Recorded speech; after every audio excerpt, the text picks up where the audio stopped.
This video is proudly sponsored by Gamersgate.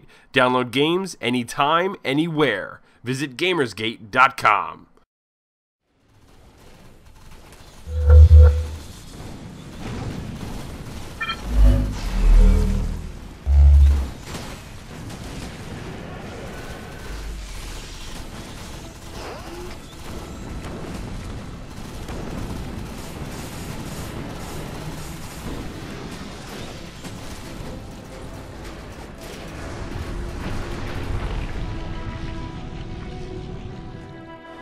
MMOs are unpredictable animals. One minute they might be tedious and time-consuming, while in another they could be immediate and engrossing.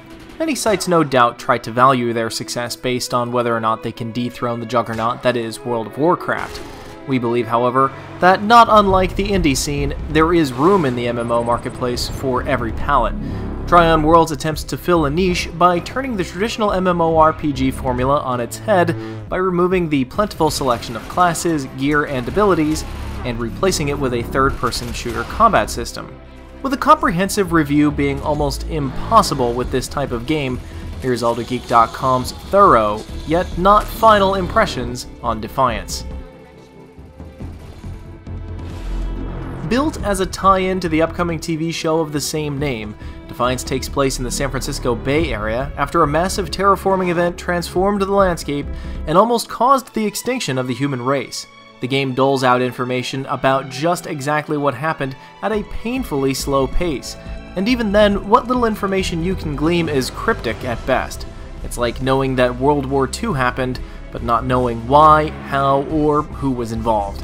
We assume the TV show will eventually fill in the gaps, and what is there is certainly intriguing, if a bit poorly written, but we wish the game could have stood on its own a bit more in case the show turns out to be a steamy pile. Creating your character entails choosing your gender, race, appearance, and origin story. It's pretty much all just cosmetic, and there aren't any classes or racial bonuses, and respeccing away from your starting perks costs next to nothing. That's not to say there aren't any meaningful differences. The perk tree certainly has more than enough possible routes and interesting combinations. We grew particularly fond of extra damage from above and behind your target, extra damage while crouching, and extra damage while standing still, and the ability to make yourself invisible for a considerable amount of time. It might sound simplistic, but there are plenty more nuanced options available. Of course, given that the game functions like a third-person shooter, it doesn't quite have the same amount of gameplay variety and depth as a traditional MMORPG. There are different playstyles available, from short-range, long-range, explosives, and damage-over-time weapons, to healing and crowd control. There are also different types of elemental ammo, including electricity, fire, acid, and leeching. If you think this sounds a lot like Borderlands 2 to you, don't be alarmed, it sounds like that to us as well. Unlike Borderlands, however, loot in Defiance is far less abundant, and the improvement made between a level 10 and a level 300 sniper rifle is almost insignificant. You can modify your weapons with scopes, extended magazines, larger barrels, and improved stocks. These generally increase the statistics of the weapon by small amounts, but we're told some will change how the weapon behaves entirely. Sadly, we weren't able to fiddle too much with this system, as finding parts that actually fit your weapons seemed all but impossible. Some tweaking in the frequency and the quality of loot drops is sorely needed here. Though the actual shooting gameplay might have more depth than the typical third-person shooter, at the end of the day you're still just shooting guys in the face with guns, which loses some of its appeal after 30 hours of questing. This problem is made more apparent by the unforgiving lack of mission variety. Powering down turret generators didn't really grab us the first time, so why Tryon Worlds felt we needed to do it 20 more times really baffled us. From what we played, we can also surmise that the world of Defiance seems to be exclusively populated by giant insect-like creatures called hellbugs, mutant soldiers, biotic mercenaries, and the ever-popular cyberpunk bandit. They behave pretty much just like normal MMO baddies. They stand around waiting to be attacked, and then they pretty much stand in the same spot firing back at you. Once in a while, they'll fool you into thinking that they're trying to flank you, but really they're just reacting to you moving out of their line of sight behind some piece of cover, something which they, by the way, have completely missed the purpose of. Another major concern about the game is the lack of visual variety. If you plan on buying Defiance, we sure hope you appreciate the differences between green plains and rolling hills, and slightly darker green plains and rolling hills. There are plenty of outposts, ruins, forts, and settlements scattered across the impressively sized map to break up the ennui, but these are mostly filled with generic clutter and textures of every shade of gray. Continuing the theme of homogeneous design, the music is severely lacking, with the game almost constantly repeating the same tracks, all of which lack any distinct melodies and fail completely at communicating any atmosphere. Unfortunately, our complaints don't stop there. The UI is terrible. Opening up your inventory fills the screen with a menu needlessly large, where most of the space is just that, empty space.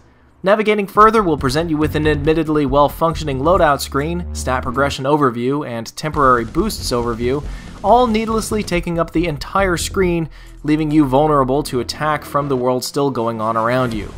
Worst of all is the modification screen, where simply finding out whether or not you have any available modifications for any particular weapon takes quite a bit of work, and going back to hopefully select a different weapon takes you out of the menu system entirely, leaving you to repeat the whole thing all over again.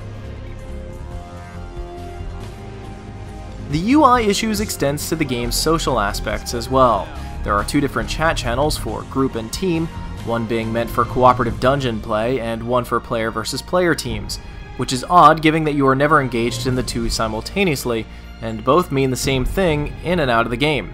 Now, there also isn't any global chat, constricting banter between players and those in your area, leaving us feeling very solitary, perhaps even more so than when playing a single-player game. Beyond this, you've got menus for your clan, finding friends, creating groups, and so on, all functioning relatively well, but again, needlessly taking up the entire screen. Defiance, being an MMO, has its share of cooperative dungeons and player versus player content. Some of the dungeons are a nice change of pace from the rest of the game, as they are usually a bit more pleasing to the eyes, and the boss encounters require a bit more cooperation or clever thinking. Of course, true to the genre, you'll still have to kill 100 or so of their minions before you can reach them.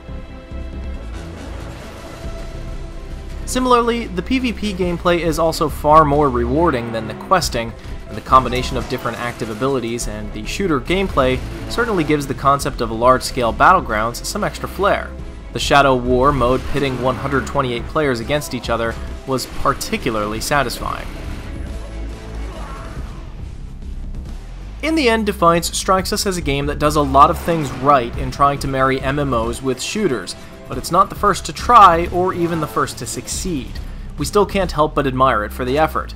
It's a fun enough game that managed to keep us entertained, if just mildly, for well over 30 hours. That said, there are way too many inadequacies and bad design decisions strapped onto a game that just feels out of place and a bit bland. If Tryon Worlds expands Defiance with new and visually interesting areas, along with a complete overhaul of the UI, improved enemy AI, and a smattering of new skills and weapon drops, we have no doubt that Defiance could genuinely be a fantastic game. Our final thoughts: Defiance feels a bit schizophrenic. At first we could only see what is wrong with it, but then its charms kicked in and we genuinely enjoyed the experience. But then after a short while the game's mechanics wore out and the repetition got to us. As of right now, we're a bit apathetic with Defiance and we cannot recommend a purchase.